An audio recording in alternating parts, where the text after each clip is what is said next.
if Bryce is still alive out there, that he doesn't know who he is. I mean, because I truly don't believe that Bryce is willingly not contacting me. It almost sounds like a story that I've told before.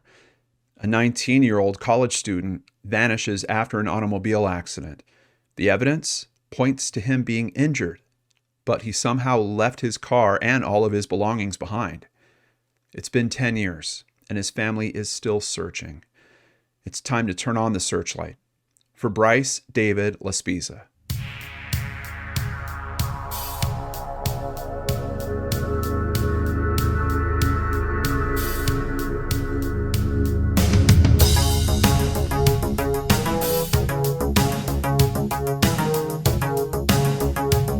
Welcome back to Brain Scratch Searchlight. I'm John Lordan. Thank you so much for caring about these cases like I do.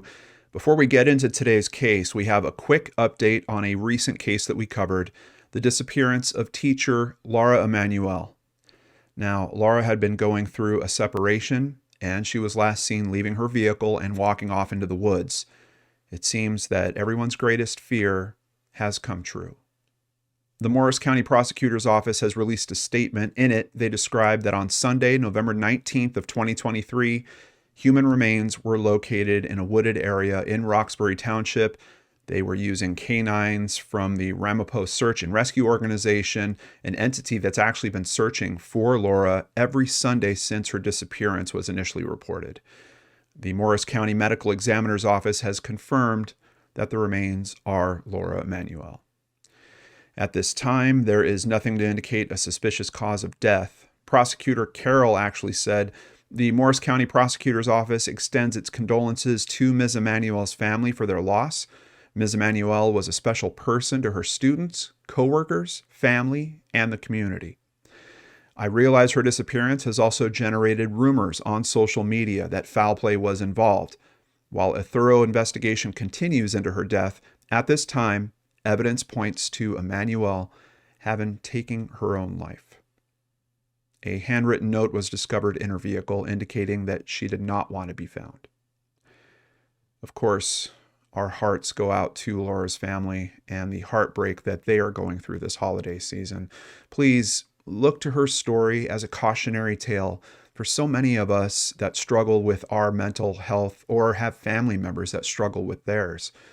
There is help. And you are worth it.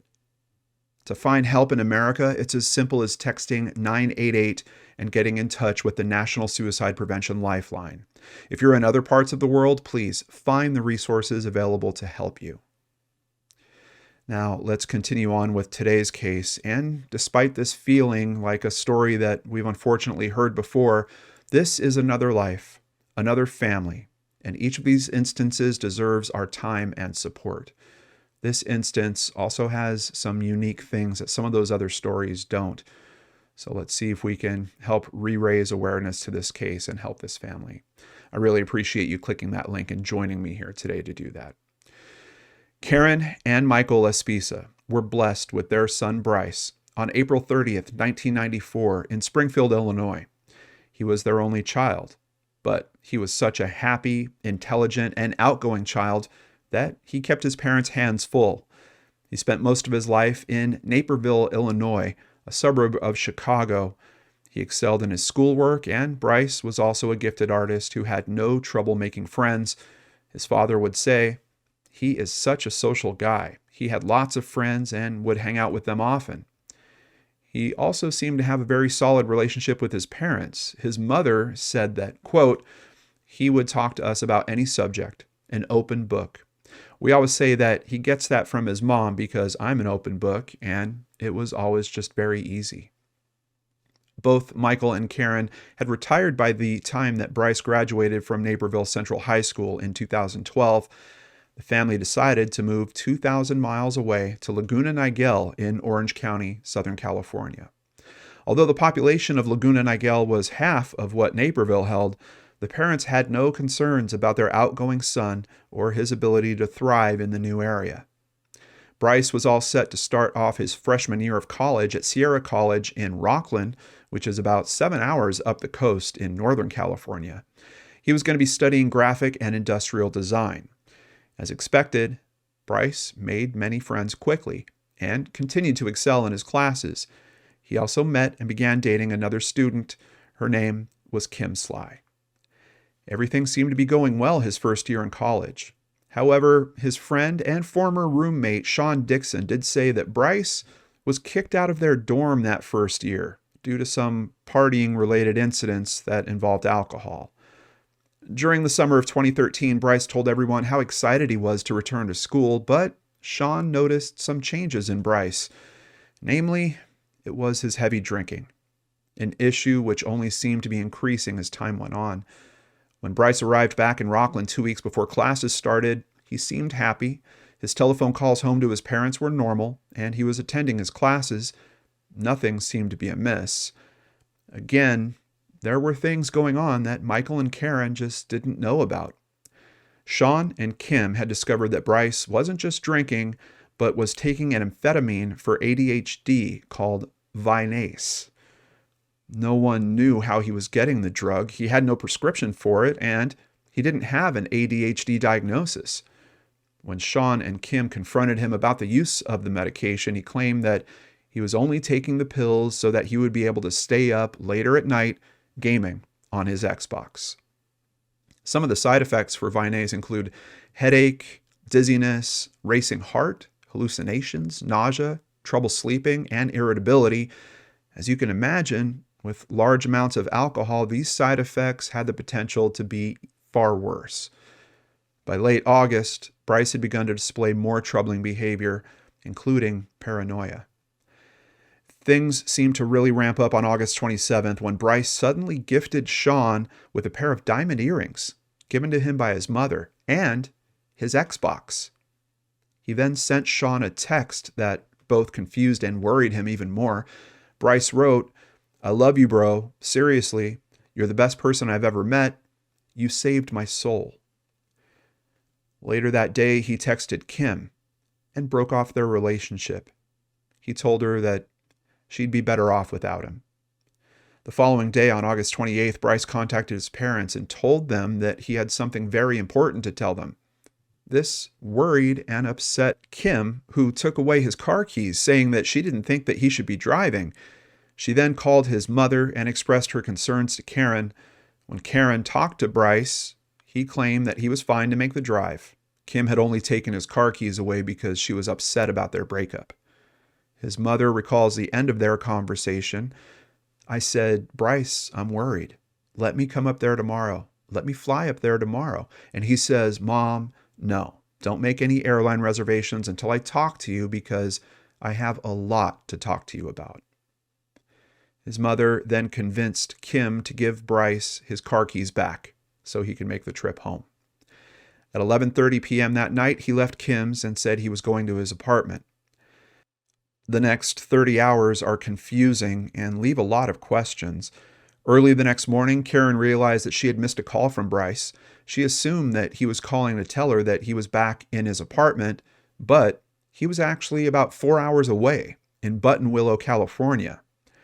At 11 a.m., she received a call from the family's insurance company saying that Bryce had run out of gas early that morning and had called for roadside assistance for help. They reported that a man named Christian from Castro Tire and Truck Services had driven out and given Bryce 3 gallons of gas at 9 a.m. Even though Bryce was far from where his parents expected him to be, they now knew that he was still heading to their home. When he hadn't arrived by noon, Karen called her insurance company back, asking them to have Christian contact her directly.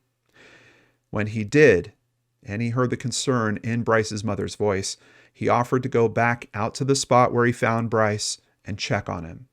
When Christian drove back to Buttonwillow, he found Bryce at the exact same spot that he had left him at hours before. Other than the fact that his eyes looked red, Christian noticed nothing else unusual about Bryce. He then convinced Bryce to call Karen back and let her know how he was. Bryce did that, and he also told her that his GPS put him home at about 3 p.m. But again, the time came and Bryce didn't show up. This time, Karen's calls went unanswered. When she still had not reached him by 6 p.m., she and Michael decided to report Bryce missing to the Orange County Sheriff's Office. Officers were able to ping the 19-year-old's cell phone and found that he was still in Buttonwillow. A deputy found him, parked on the side of the road only 8 miles from the spot where Christian had seen him. During their conversation, Bryce was lucid and stated that he was relaxing and letting off steam by sitting there. He passed a field sobriety test and allowed his car to be searched by the deputy. No drugs, no alcohol, and nothing incriminating was found in his Toyota Highlander. Before the deputy left, he asked Bryce to call Karen, who was very worried about him. Again, he called his mother and let her know that he was okay and he was reloading his vehicle after the search efforts. He told her that he was in the area to meet friends, which was a different story than he told the deputy. Again, she hung up the phone thinking that her son was on the road and would be home soon.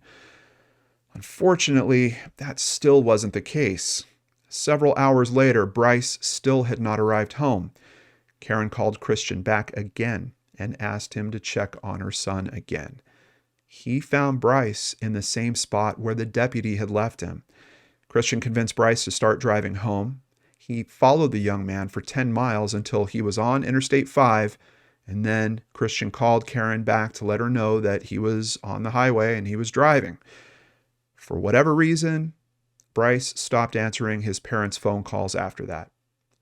No one would hear from him again until about 1:50 a.m. on the 30th.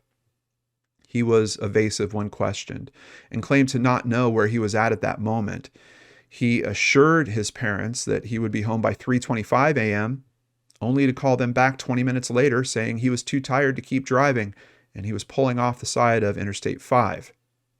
He was now in the Sierra Pelona Mountains, which is about 2 hours down the coast from Buttonwillow.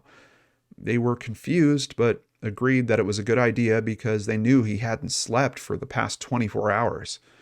The next morning, Michael and Karen were awoken by their doorbell, but it wasn't Bryce. They were met by police officers from the California Highway Patrol. Bryce's 2003 Highlander had been found abandoned at the bottom of a 25-foot embankment near Castaic Lake. It was found lying on its side with the back window broken out. Officers believe this was done by some tool that was used to break that rear window glass. Bryce's wallet, cell phone, and laptop were all found inside, along with 2 drops of his blood. One was on the passenger seat headrest and the other was in the back seat. It was believed that he had sustained minor injuries, although some internal injuries were not ruled out. What troubled everyone was the fact that the tire tracks leading to the accident showed that Bryce accelerated down the hill and that he hadn't hit his brakes. Search efforts were started immediately and included officers on foot, horseback, ATVs, bloodhounds, cadaver dogs, and even divers to search the lake. The search dogs picked up Bryce's scent on Lake Hughes Road, and they followed it to a nearby gas station and truck stop. CCTV footage from the station shows Bryce driving down the road at 2:15 a.m., just after he spoke to his mother. He was picked up on that same camera around 4:29 a.m., driving down the road again. His car was found about an hour after that, but no other signs of Bryce were found. Castaic Lake is a familiar sight to someone that drives between Northern and Southern California on I-5. It's beautiful and scenic, but it also has a depth of up to 300 feet. It was, however, searched by divers, and still nothing was found. This left Bryce's family and friends in anguish. What could have happened to him? Was he lost in the mountain range? Did he return to a truck stop and get picked up by someone? Did he just walk away to start over somewhere new? There was no evidence to point strongly to any particular one of those thoughts, and equally as frustrating, no real way to rule any of those possibilities out. Days later, on September 4th, a fire was reported at Castaic Lake, close to Bryce's last known location. When officers and the fire department arrived, they were shocked to find that in that fire was a human body. Although everyone feared the body belonged to Bryce, they were surprised and relieved to find out that instead it was the body of a South Los Angeles man who had been shot, killed, and burned over a money dispute. The investigation into Bryce's disappearance was still stuck at square one. Sightings would come in from time to time, but none of them turned out to be Bryce. Frustrated, his family eventually hired a private investigator. Her conclusion was that during the accident, Bryce sustained a head injury, and that might have caused some form of amnesia or left him in a fugue state, and then he wandered off, disoriented. In 2015, a sonar specialist was hired to search Castaic Lake, but sadly turned up no new information. In 2022, a Facebook page that the family created called Find Bryce Laspisa reported that a man who looked remarkably like Bryce had been sighted in Missoula, Montana. After investigating the report, Detective Ethan Smith said, "I was able to verify his identity, and it's not Bryce. I was astounded by the resemblance between the two." Today, Michael and Karen are still searching for their son. Quote, "He never ran away from home. There was never any problem big enough that would make Bryce literally want to walk away from his life. He loved us too much, and we love him too," said his mother, Karen. On August 30th, 2023, 10 years after his disappearance, NCMEC, the National Center for Missing and Exploited Children, released an age-progressed photo of Bryce that showed what he could look like at 29 years old. In a statement released on the Find Bryce Laspisa Facebook page, the family stated, "August 30th, 2023 marks 10 years of Bryce being missing. Every day, a loved one goes missing. We share the pain with parents who have a missing child." While speaking with NCMEC, Karen said that she would never give up hope that her son is still out there. "We grieve while having hope for a miracle that Bryce will be found," she said. Bryce Laspisa stands at 5 foot 11 inches tall and weighs 160 pounds. His hair is red and he has blue eyes. He has a very distinctive tattoo on his upper left shoulder of a Taurus bullhead with his birthday in Roman numerals. He was last seen wearing white cargo shorts, a blue and white checkered shirt, and white and red Nike shoes. Please share this video with friends and acquaintances that you have in California and people in the surrounding states to help us raise awareness. If you have any information in the disappearance of Bryce Laspisa, please pick up the phone and contact the Los Angeles County Sheriff's Department at 323-890-5500. You can also contact the family's tip line at 949-292-4400, and you can send them email, or if you see someone on the street that you think looks like Bryce and you take a picture of them, those can be sent to Bryce's family directly at findbrycelaspisa@gmail.com. Since 2015, we've always run limited commercial ads for the benefit of you, the viewers, and the families that we're trying to help. Obviously, we can't do that without support. A big thank you to PayPal supporters Angela Welch-Sola, Roxanne Brown, and Larissa Mertshank.